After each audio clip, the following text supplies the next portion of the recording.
Curfew জারি করে গণহত্যা চালানোয় আওয়ামী লীগ সহ ১৪ দলের বিরুদ্ধে মানবতা বিরোধী অপরাধের অভিযোগে আন্তর্জাতিক অপরাধ ট্রাইব্যুনালে অভিযোগ দায়ের করা হয়েছে। বুধবার ট্রাইব্যুনালের প্রসিকিউশনে অভিযোগ দায়ের করেন জাতীয়তাবাদী গণতান্ত্রিক আন্দোলন এনডিএম এর চেয়ারম্যান ববি হাজ্জাজ। এছাড়া গেল ৫ই আগস্ট রাজধানীর চাংখারপুলে পুলিশের গুলিতে দশম শ্রেণীর শিক্ষার্থী শাহরিয়ার খান আনাস হত্যায় শেখ হাসিনাকে প্রধান আসামি করে ২৫ জনের বিরুদ্ধে আরেকটি অভিযোগ করা হয়েছে। নিহতের পরিবার অভিযোগটি দায়ের করেছে। এ নিয়ে ট্রাইব্যুনালে মোট ৪৫টি অভিযোগ দায়ের হলো।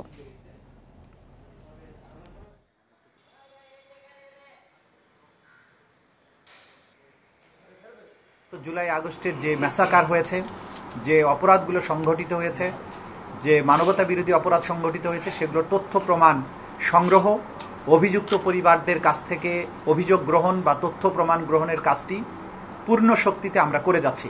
আওয়ামী লীগ সহ 14 দলের প্রত্যেকটা দলের বিরুদ্ধে অফিসিয়ালি আমরা কমপ্লেইন দায়ের করেছি যে এরা সবাই গণহত্যার আসামি এবং ইন্টারন্যাশনাল ক্রাইম ট্রাইব্যুনাল যেন তাদের আয়তায় যেভাবে পড়ে, আইনটা তারা ভালো বুঝবেন, বাট যেভাবে পড়ে সেভাবে যেন এই অভিযোগের তদন্ত হয় এবং তাদেরকে বিচারের আয়তায় সঠিকভাবে আনা হয়।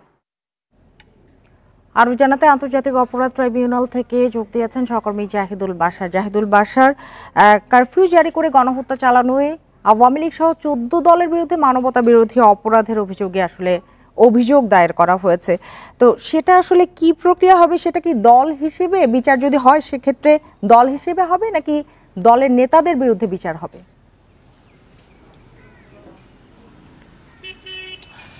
দেখুন, এখানে একটি বিষয়, আজকের এই অভিযোগের সবচেয়ে গুরুত্বপূর্ণ দিক হলো এতদিন যা হয়েছে বেশিরভাগই ব্যক্তিকেন্দ্রিক হয়েছে এবং যতগুলো অভিযোগ দায়ের হয়েছে তার প্রায় সবগুলোতে প্রধান আসামি করা হয়েছে শেখ হাসিনা সহ তার মন্ত্রিপরিষদ সদস্য এবং পুলিশের অন্যান্য কর্মকর্তাদের এবং বিভিন্ন জায়গায় আওয়ামী লীগের যারা ব্যক্তি রয়েছেন। কিন্তু আজকে কিন্তু আওয়ামী লীগের সাথে সাথে যে আরও ১৩ দল অর্থাৎ মোট ১৪ দলীয় জোট, সেই ১৪ দলের সবার বিরুদ্ধেই কিন্তু সংগঠনের বিরুদ্ধেই মামলা হয়েছে।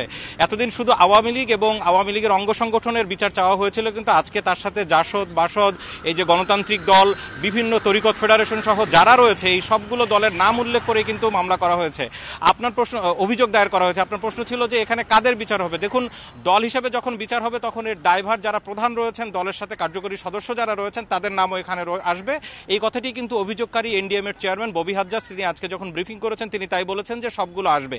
এখন প্রশ্ন হচ্ছে বাংলাদেশের এই যে 1973 যে অ্যাক্ট, যেটি আন্তর্জাতিক অপরাধ ট্রাইব্যুনাল আইন, সেই আইনের এখন যেটি আছে সেখানে দল হিসেবে প্রত্যেকটা সংগঠন বা দলের কিন্তু বিচার করার ক্ষমতা এই আইনে রয়েছে। কিন্তু আপনি জানেন যে সম্প্রতি আইন মন্ত্রণালয় থেকে যেই প্রস্তাবনা দেওয়া হয়েছে আইন সংশোধনে, সেখানে প্রস্তাব দেওয়া হয়েছে যে কোনো দল যদি অপরাধী প্রমাণিত হয়, অর্থাৎ আন্তর্জাতিক অপরাধ ট্রাইব্যুনালের যে আইন, সেই আইনের অধীনে যদি তারা অপরাধী হয়ে থাকে সেক্ষেত্রে 10 বছরের জন্য নিষিদ্ধ করার দাবি জানানো হয়েছে। এটি প্রস্তাব দেওয়া হয়েছে। এখন এটি সংশোধন করে ঠিক করা হবে যে কোনো দল যদি অপরাধী প্রমাণিত হয় সেক্ষেত্রে তার এই সাজার মেয়াদ বা তার শাস্তিটা কি হবে। এখানে অনেকেই বলেছেন যে আজীবন নিষিদ্ধের কথা বলেছেন, কারণ যে সমস্ত দল এগুলো করেছে তাদের বিরুদ্ধে যদি এটি প্রমাণিত হয় তাহলে তারা যদি 10 বছর পরে আবার ফিরে আসে সেক্ষেত্রে কিন্তু তারা আবার এই অপরাধ করবে না, তার কোনো নিশ্চয়তা নেই। কিন্তু একই সাথে আবার অনেকের বিরোধিতা করেছেন যে রাজনৈতিক দল নিষিদ্ধটা আসলে এটি যুক্তিসঙ্গত নয়, যদি করে থাকে তাহলে ব্যক্তিদের শাস্তি দেওয়া হোক, এরকম নানান মতামত আসছে। তবে যাই হোক, আজকে আওয়ামী লীগের পাশাপাশি 14 দল, যে পুরো 14 দলের যেই শাস্তির দাবি করা হয়েছে, বিচার চাওয়া হয়েছে, এর পেছনের যে কারণটি দেখানো হয়েছে যে আপনি জানেন যে আন্দোলনে গুলি করা যখন শুরু হয় সেটিকে আজকে ববি হাজ্জাজ অভিযোগকারী তিনি বলছেন যে 14 দলের মিটিংয়ে শেখ হাসিনার নেতৃত্বে যখন বৈঠক হয় সেই বৈঠকেই সিদ্ধান্ত হয়েছিল যে কারফিউ জারি করার, এবং এই কারফিউ জারি করার পরের থেকেই কিন্তু মূলত সবচেয়ে বেশি আইনশৃঙ্খলা বাহিনী গুলি করা শুরু করেছে। সুতরাং এত আন্দোলনের পরে এত হত্যা বা যাই হয়েছে গণহত্যা, মানবতা বিরোধী অপরাধ, তার দায় এই দলীয় প্রধানদেরকে নিতে হবে। এখানে আরেকটি বিষয়, আজকে কিন্তু আরেকটি গুরুত্বপূর্ণ অভিযোগ দায়ের হয়েছে। সেখানে শেখ হাসিনাকে প্রধান করে 25 জনের বিরুদ্ধে মামলা অভিযোগ দায়ের করা হয়েছে। আমার হাতে একটি কাগজ দেখতে পাচ্ছেন, এটি কিন্তু আজকের এই যে অভিযোগ দায়ের করা হয়েছে সেই দায়েরের একটি বড় ডকুমেন্ট। এখানে যিনি অভিযোগ দায়ের করেছেন 5 আগস্ট অর্থাৎ শেখ হাসিনা পদত্যাগ করে চলে যাওয়ার পরের একেবারে ওই মুহূর্তের ঘটনা, যেটি রাজধানীর চাংখারপুলে গ্যান্ডারিয়া আদর্শ হাই স্কুলের 10ম শ্রেণীর শিক্ষার্থী আনাস শহীদ হয়েছিল। সেই আনাস যখন বাড়ি থেকে বেরিয়ে আসে সে তার মায়ের কাছে একটি চিঠি লিখে এসেছিল। চিঠিটা বেশ একটু বড়, আমি যদি কয়েকটা লাইন লাইন পড়ে আজকের এই লাইনগুলো যখন তার মা ব্রিফিংয়ে বলছিলেন, একটি হৃদয় বিদারক দৃশ্যের অবতারণা হয়েছে সেখানে আনাস লিখেছিল যে একটি প্রতিবন্ধী কিশোর 7 বছরের বাচ্চা ল্যাংড়া মানুষ যদি সংগ্রামে নামতে পারে তাহলে আমি কেন বসে থাকবো ঘরে। এবং একদম শেষে লিখেছে, মা আমি যদি বেঁচে না ফিরি তবে কষ্ট না পেয়ে গর্বিত হয়েও জীবনের প্রতিটি ভুলের জন্য ক্ষমা চাই। এই আনাস কিন্তু আর ফিরে আসেনি, সরাসরি পুলিশের গুলিতে সেদিন আনাস শহীদ হয়েছে। আজকে তার মা শেখ হাসিনা সহ 25 জনকে আসামি করে মামলা করেছেন। শেখ হাসিনার এই যে তাদের বিরুদ্ধে যে মামলা হয়েছে, তার মা আজকে প্রশ্ন তুলেছেন যে আমি আসলে আমার ছেলে শহীদ হওয়ার ফলে আমি যে গর্বিত হব, কারণ আমি গর্বিত হতে পারছি না, কারণ গত 15 বছর ধরে যা হয়েছে সেটি তার মায়ের অভিযোগ যে একজন গর্বিত নাগরিক হিসেবে আমি এই বিচার যখন সম্পন্ন হবে তখন আমি একজন গর্বিত মা হিসেবে আপনাদের সামনে আসবে, এটি তার মায়ের বক্তব্য। যাই হোক, এই বিষয়গুলো আজকে অভিযোগ দায়ের করা হয়েছে। এখন নিয়ম অনুযায়ী যেটি হবে, এই অভিযোগগুলো নিয়ে তদন্ত হবে, তদন্তের পরে যদি এটি প্রমাণিত হয় বাকি প্রক্রিয়া শুরু হবে। বাশার, আপনাকে অনেক ধন্যবাদ। আন্তর্জাতিক অপরাধ ট্রাইব্যুনাল থেকে যোগ দিয়েছিলেন আমাদের সহকর্মী জাহিদুল বাশার। ছাত্র জনতার আন্দোলনে হেলিকপ্টার থেকে গুলি করার অভিযোগ নাকচ করেছে র্যাব। তারা বলছে তখন ছোড়া হয়েছিল শুধু টিয়ার শেল ও সাউন্ড গ্রেনেড। সকালে কারওয়ান বাজারে এক সংবাদ সম্মেলনে কথা জানায় তারা। তবে সাগররুনি হত্যা মামলার তদন্তে কোনো গাফিলতি ছিল কিনা সে প্রশ্ন এড়িয়ে যান র্যাব মুখপাত্র। ছাত্র জনতার আন্দোলনে প্রাণহানি হাজারের বেশি, আহত কয়েক হাজার।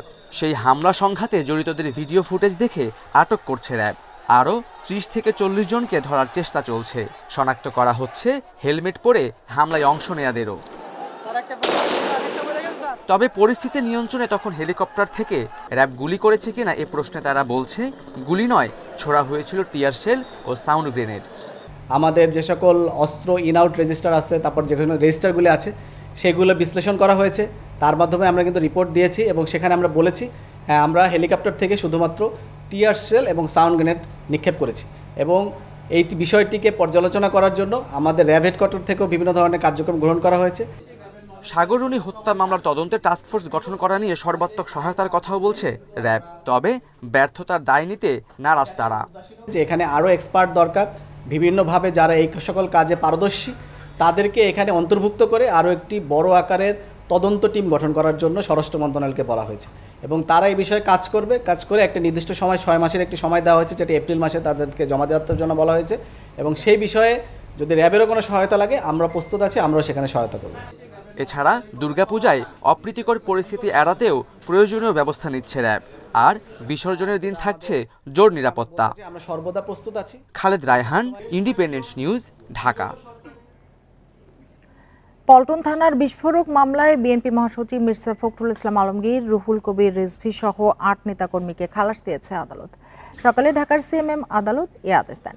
জানা যায় 2012 সালে রাজধানীর পল্টন মডেল থানায় নাশকতা ও বিস্ফোরক আইনের মামলাটি দায়ের করা হয়েছিল। ঢাকা দক্ষিণ সিটি কর্পোরেশনের গাড়ি চালক মোহাম্মদ আয়নাল বাদী হয়ে মামলাটি করেন। মামলার এজাহারে বলা হয়েছে পল্টন মডেল থানাধীন মিন্টো রোডে মির্জা ফখরুল ইসলাম ও রুহুল কবির রিজভীর নেতৃত্বে বিএনপি জামায়াতের 200 থেকে 250 নেতাকর্মী লাঠিসোঁটা নিয়ে রাস্তা অবরোধ করে। এ সময় তারা দক্ষিণ সিটি কর্পোরেশনের ময়লার গাড়ি ভাঙচুর করে ও বিস্ফোরণ ঘটায়। তদন্ত শেষে 2017 সালের 23 অক্টোবর মামলার তদন্তকারী কর্মকর্তা ডিবি পুলিশের উপপরিদর্শক আনোয়ার হোসেন খান আদালতে অভিযোগপত্র দাখিল করেন।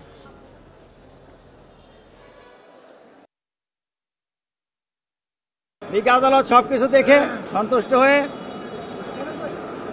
জনাব মির্জা ফখরুল ইসলাম আলমগীর ও অ্যাডভোকেট রুহুল কবির রিজভী সহ 8 জনকে এই মামলা থেকে খালাস দিয়েছেন। বিএনপি নেতাকর্মীদের উপর আওয়ামী লীগ সরকারের আমলে ও এর আগে দায়ের করা মামলা প্রত্যাহারের দাবি জানিয়েছেন দলটির স্থায়ী কমিটির সদস্য অধ্যাপক ডাক্তার AZM জাহিদ হোসেন। এছাড়া বিএনপি সংস্কার প্রস্তাবে অন্তর্বর্তী সরকারের যে কোনো উদ্যোগে দায়িত্বশীল আচরণ ও ইতিবাচক সাড়া দেবে বলেও জানান তিনি। বুধবার সকালে নয়াপল্টনে দলটির কেন্দ্রীয় কার্যালয়ে এক সংবাদ সম্মেলনে ডাক্তার জাহিদ হোসেন বলেন, সাবেক প্রধানমন্ত্রী বেগম খালেদা জিয়ার অনুপ্রেরণায় বিএনপি মানুষের পাশে থাকে। গণমানুষের দল হিসেবে জনগণকে রেখে পালিয়ে যাবার ইতিহাস বিএনপিতে নেই। অন্তর্বর্তী সরকার প্রধানকে উদ্দেশ্য করে বিএনপির এই নেতা দ্রুত সময়ের মধ্যে নির্বাচনের আয়োজন করে ভোটাধিকার ও মানবাধিকার প্রতিষ্ঠার আহ্বান জানান। বলেন, স্বৈরাচার সরকারের সুবিধাভোগীরা সরকারের সকল বিভাগে রয়েছে, তারা দেশকে অস্থিতিশীল করার চেষ্টা চালাচ্ছে।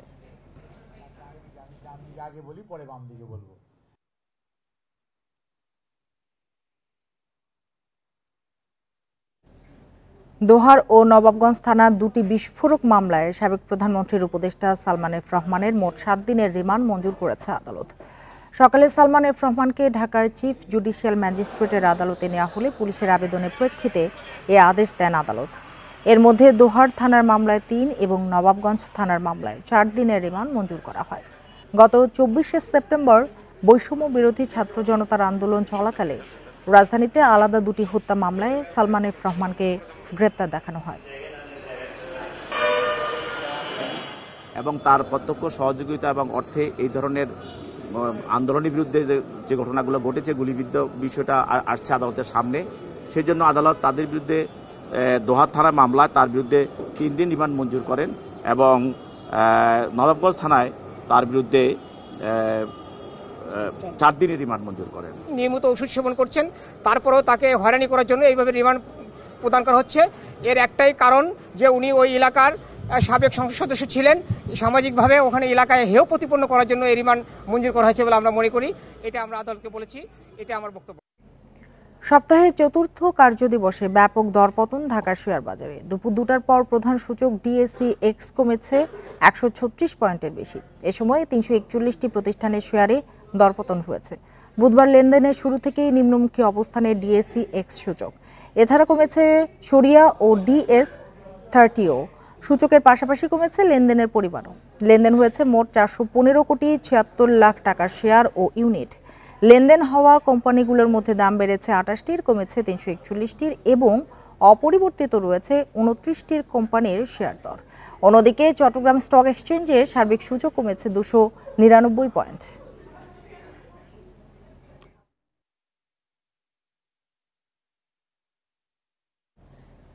কর ফাঁকির অভিযোগে দেশের বৃহৎ 7 কোম্পানির শেয়ার লেনদেন বা বিক্রি স্থগিত করেছে জাতীয় রাজস্ব বোর্ড এনবিআর। কোম্পানিগুলো হলো Bashundhara group, Orion group, summit group, Beximco group, S Alam group, NASA group এবং থার্ড ওয়েব টেক টেকনোলজিস বা নগদ।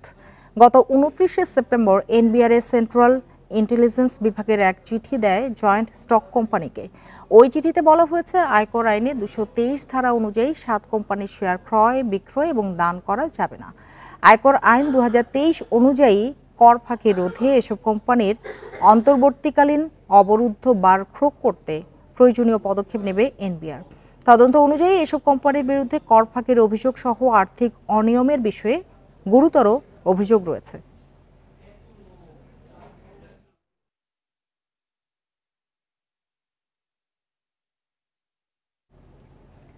ব্যবসায়ীরা সঠিকভাবে শুল্ক ও কর দিলে রাজস্ব ঘাটতির শঙ্কা নেই বলে জানিয়েছেন জাতীয় রাজস্ব বোর্ডের চেয়ারম্যান মোহাম্মদ আব্দুর রহমান খান। সকালে চট্টগ্রাম কাস্টমস হাউস কর্মকর্তাদের সঙ্গে বৈঠক শেষে সাংবাদিকদের একথা বলেন তিনি। পরে বন্দর ভবনে বন্দর কর্তৃপক্ষের সঙ্গে মত বিনিময় করেন। বলেন সার্ভার জটিলতা নিরসনে অটোমেশন কার্যক্রমকে আরও কার্যকর করা হবে। এছাড়া আমদানি রপ্তানির ক্ষেত্রে শুল্ক জালিয়াতির ঘটনাগুলো অধিকতর তদন্ত করে ব্যবস্থা নেওয়া হবে বলে জানান এনবিআর চেয়ারম্যান। দায়িত্ব নেওয়ার পর এটি তার চট্টগ্রামে প্রথম সফর।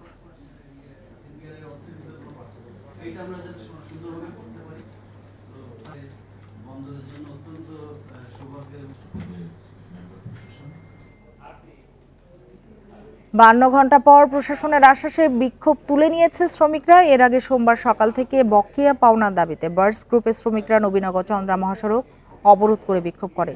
অবরোধের কারণে নবীনগর চন্দ্রা মহাসড়কে যান চলাচল বন্ধ হয়ে যায়, ফলে ঢাকা আরিচা মহাসড়কের সৃষ্টি হয় যানজটের। এতে আটকা পড়ে জরুরি পণ্যবাহী গাড়ি সহ অসংখ্য যানবাহন।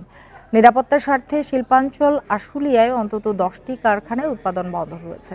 এদিকে একই দাবিতে গাজীপুরের চন্দ্রা এলাকায় ঢাকা টাঙ্গাইল মহাসড়ক অবরোধ করে বিক্ষোভ করে নায়াগ্রা টেক্সটাইল কারখানার শ্রমিকরা। 3 ঘন্টা পর অবরোধ তুলে নিলে যান চলাচল স্বাভাবিক হয়। তবে নিরাপত্তার স্বার্থে অন্তত 12টি কারখানায় ছুটি ঘোষণা করা হয়েছে।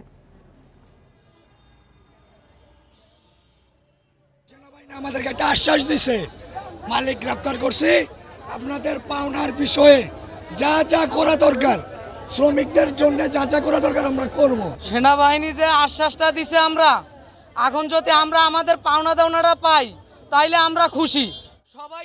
সরকারি চাকরির আবেদনের বয়স সীমা বৃদ্ধির দাবি মেনে নেওয়ার আশ্বাস দিয়েছে কর্তৃপক্ষ। দুপুরে সচিবালয়ে জনপ্রশাসন সংস্কার কমিটির সাথে বৈঠক শেষে কথা জানান আন্দোলনকারীরা। এর আগে সচিবালয়ে বেলা 12টা থেকে সরকারি চাকরিতে প্রবেশের বয়সসীমা 35 করার দাবিতে জনপ্রশাসন সংস্কার কমিটির সাথে বৈঠক করে আন্দোলনকারীরা। প্রায় 1 ঘন্টা চলে এ বৈঠকটি। পরে আন্দোলনকারীরা বলেন, বয়স বৃদ্ধি নিয়ে যৌক্তিক সমাধান হবে বলে আশা করা হচ্ছে। শর্ত সাপেক্ষে বিভিন্ন ক্ষেত্রে উন্মুক্ত থাকতে পারে চাকরিতে প্রবেশের বয়সসীমা। পরে জনপ্রশাসন সংস্কার কমিটির আহ্বায়ক আব্দুল মুঈদ চৌধুরী বলেন, সরকারি চাকরিতে প্রবেশের বয়সসীমা বৃদ্ধির দাবি যৌক্তিক। এ নিয়ে সংস্কার কমিশনের কাজ শুরু করবে। এর আগে বৈঠকে অংশ নেন আন্দোলনকারীদের 7 সদস্যের একটি প্রতিনিধি দল। বৈঠকে তারা চাকরিতে বয়স বৃদ্ধির পক্ষে নানা যুক্তি তুলে ধরেন।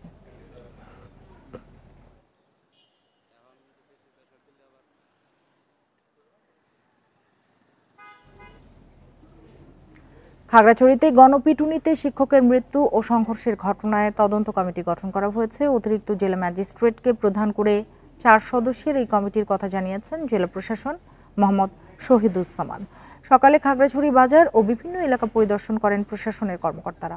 এ সময় শহরে অনাকাঙ্ক্ষিত পরিস্থিতি এড়াতে পরবর্তী নির্দেশ না দেওয়া পর্যন্ত 144 ধারা বলবৎ রাখার কথা জানান তারা। এদিকে মৃত্যু ও সংঘর্ষের ঘটনায় 2টি মামলা হলেও কাউকে গ্রেপ্তার করতে পারেনি পুলিশ।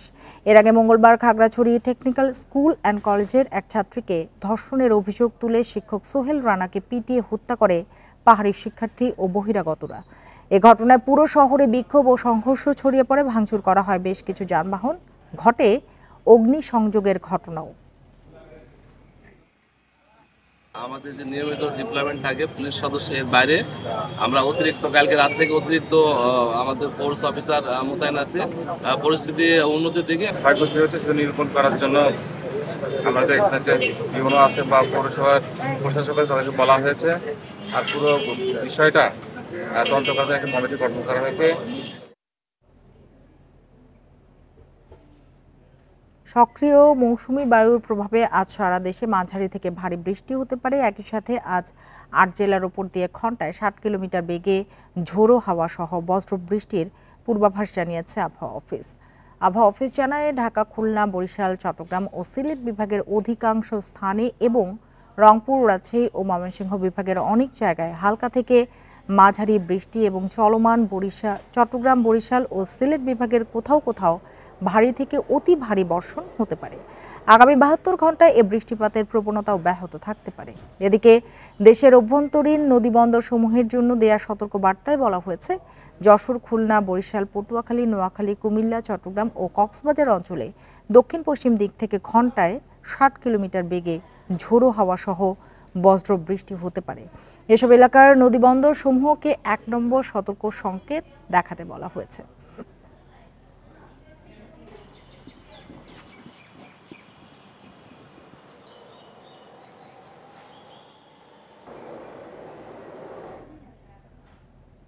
বন্যা পরিস্থিতি নিয়ে আরো জানাতে রংপুর ও কুড়িগ্রাম থেকে যোগ দিয়েছেন সহকর্মীরা। শুরুতেই চলে যাচ্ছি রংপুরে, সেখান থেকে যোগ দিয়েছেন সহকর্মী নজরুল ইসলাম। নজরুল ইসলাম, তিস্তার পানি তো কমতে শুরু করেছে, বন্যা পরিস্থিতি ধীরে ধীরে স্বাভাবিক হচ্ছে, এমনটা বলা যায় কিনা? হ্যাঁ, দেখুন, আসলে প্রায় 2 দিন ধরে কিন্তু অর্থাৎ বন্যার পানি যেটি এসেছিল রংপুরে, আপনারা জানেন যে রংপুর 3 উপজেলায় কিন্তু আমরা অনেক দিন ধরে কিন্তু এটি পানিতে তলিয়ে ছিল, সেটি কিন্তু আস্তে আস্তে কমতে শুরু করেছে। কমার সাথে সাথে কিন্তু আপনি নিশ্চয় দেখছেন যে ভাঙ্গন সৃষ্টি হয়েছে রংপুরের কয়েকটি উপজেলা, অর্থাৎ 3 উপজেলায় প্রায় 20টি গ্রামে কিন্তু এই ভাঙ্গন দেখা দিয়েছে। আপনি 20টি পয়েন্টে কিন্তু ভাঙ্গন দেখা দিয়েছে। আপনি নিশ্চয় দেখতে পাচ্ছেন যে এটি কিন্তু শঙ্করদহ গ্রাম। এই শঙ্করদহ গ্রামে যে একটি রাস্তা রয়েছে, রাস্তা থেকে প্রায় 3 কিলোমিটার রাস্তা কিন্তু এখন নদীগর্ভে বিলীন হয়ে গেছে। গাছপালা, বাড়িঘর সহ ফসলের জমি। আপনি নিশ্চয় দেখতে পাচ্ছেন যে এখানকার মানুষ কিন্তু অনেক দুর্ভোগ এবং ভোগান্তিতে আছে। তাদের দাবিটা হচ্ছে যে তিস্তা সংস্কার না হওয়া পর্যন্ত তাদের এই যে ভাঙ্গন তারা কিন্তু রোধ করতে পারছেন না। পানি উন্নয়ন বোর্ডের দাবি রয়েছে, তারা জিওব্যাগ দিয়ে কিন্তু তারা অর্থাৎ এই ভাঙ্গন রোধ করার চেষ্টা করছেন, তারপরে কিন্তু তারা চেষ্টা করতে ব্যর্থ হচ্ছেন। কারণটা হচ্ছে এখানে জিওব্যাগের প্রয়োজন রয়েছে প্রায় 5 লাখ, সেখানে কিন্তু তারা অর্থাৎ বরাদ্দ পাচ্ছে 5,000। এই কারণে তারা কিন্তু এটিও করতে পারছে না। এখন পর্যন্ত আমরা যেটা দেখেছি যে রাস্তাঘাটগুলো যেটি মেরামত করার কথা সেটি কিন্তু করতে পারছেন না, কারণ রাস্তাঘাট কিন্তু এখন আস্তে আস্তে অর্থাৎ এই বন্যার পানিতে অর্থাৎ কমার সাথে সাথে কিন্তু ভেঙে যাওয়ার ফলে কিন্তু সেটিও মেরামত করতে পারছে না। এখানকার যারা ইউনিয়ন চেয়ারম্যান রয়েছেন অর্থাৎ ইউপি মেম্বার রয়েছেন, তারা কিন্তু বারবার তারা আসছেন এবং মানুষের তারা কিন্তু যাচ্ছেন, তারপরে কিন্তু তাদের যে দাবি অনুযায়ী কোনো কাজ করতে পারছে না। এই ছিল আসলে আমার কাছে তিস্তা পার থেকে সর্বশেষ তথ্য। রাজু, আপনি সাথেই থাকুন। এবার চলে আছে কুড়িগ্রামে, সেখান থেকে যোগ দিয়েছেন সহকর্মী আব্দুল খালেক। পানি নামার সাথে সাথে নদী ভাঙন তীব্র হচ্ছে, প্রতিরোধে কি ধরনের ব্যবস্থা নেওয়া হয়েছে, নাকি শুধু জিও ব্যাগ ফেলেই দায়িত্ব সারছে কর্তৃপক্ষ? আপনি যেমনটি বলছিলেন যে বন্যার পানি কমে যাওয়ার সাথে সাথে কিন্তু বিভিন্ন জায়গায়, বিশেষ করে তিস্তা, ধরলা এবং দুধকুমরের বিভিন্ন পয়েন্টে ভাঙন তীব্র আকার ধারণ করেছে এবং অনেক ঘরবাড়ি কিন্তু ইতিমধ্যে বিলীন হয়েছে। পাশাপাশি একটি কমিউনিটি ক্লিনিক, একটি বন্যা আশ্রয় কেন্দ্র এবং একটি স্কুল সেটিও কিন্তু বিলীন হয়ে গেছে গত কয়েকদিনে, এবং প্রায় 3 থেকে 350 পরিবার গৃহহীন হয়েছে। তো আপনি যেমনটি বলছিলেন যে পানি উন্নয়ন বোর্ডের পক্ষ থেকে কিন্তু সবগুলো পয়েন্টে তারা কিন্তু প্রতিরক্ষামূলক কোনো ব্যবস্থা নিতে পারছে না, কারণ তারা বলছে যে যেখানে শুধুমাত্র স্থাপনা রয়েছে, স্কুল এবং বাঁধ সহ বাজার অন্যান্য স্থাপনা, সেখানেই তারা শুধু জিও ব্যাগ ফেলে অস্থায়ীভাবে ভাঙন প্রতিরোধের চেষ্টা করছেন। আর অন্যান্য যে ফসলি জমি বা অন্য যে স্থাপনাগুলো আছে সেগুলো রক্ষায় তারা তেমন কোনো বরাদ্দ পাচ্ছেন না।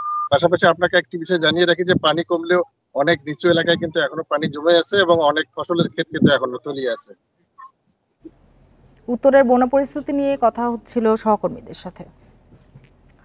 শারদীয় দুর্গাপূজায় শুভ মহালয়া আজ। এর মধ্য দিয়ে শুরু হচ্ছে বাঙালি হিন্দু ধর্মাবলম্বীদের সবচেয়ে বড় এই ধর্মীয় উৎসব। দেবী দুর্গার আগমন ঘিরে ঢাকেশ্বরী জাতীয় মন্দির সহ বিভিন্ন মন্দিরে ভোর থেকে শুরু হয়েছে আচার অনুষ্ঠান। সকাল 9টায় পূজার মধ্য দিয়ে শেষ হয়েছে মহালয়ার আনুষ্ঠানিকতা। আগামী 9 অক্টোবর বোধনের মধ্য দিয়ে জ্যৈষ্ঠী বিহিত পূজা অনুষ্ঠিত হবে। এরপর পর্যায়ক্রমে 10, 11 অক্টোবর মহাসপ্তমী, মহা অষ্টমী এবং 12ই অক্টোবর মহানবমী ও দশমী বিহিত পূজার মধ্য দিয়ে শেষ হবে দেবী বিসর্জন। শাস্ত্রমতে এবার দেবীর আগমন ঘটবে দোলায়। এর অর্থ পৃথিবীতে রোগ, প্রাকৃতিক দুর্যোগ বা হানাহানিতে প্রাণহানির ঘটনা ঘটতে পারে। মহালয়া দিনটি হচ্ছে মায়ের আগমনের দিন। মা আজকে ধরণীতে অবতীর্ণ হয়েছে এবং তার আজকে থেকে আমাদের যত হিন্দু রিচুয়াল, আজকে তো দেবী পক্ষের সূচনা হয়েছে। আমরা সবাই আশাবাদী যে মায়ের আগমনে এই মা সকল অন্যায়কে দূরীভূত করে মা ন্যায় প্রতিষ্ঠিত করবে। আমরা সবাই চাই যে আমাদের দেশে সম্প্রীতি বজায় থাকুক। প্রতীকীভাবে মা দুর্গা পৃথিবীতে আসেন অসুর নাশ করতে, অশুভ নাশ করতে। এইভাবেই কিন্তু আমরা মনে করি যে সময়ই থাক, যতই অশুভ থাক, সেগুলো কাটিয়ে আমরা উঠতে পারবো। অসুরকে। এই ছিল এখনকার সংবাদে। ইন্ডিপেন্ডেন্ট টেলিভিশনের সব খবর আরও বিস্তারিত জানতে চোখ রাখুন ফেসবুক, ইউটিউব এবং এক্স। ধন্যবাদ সবাইকে। এতক্ষণ সাথে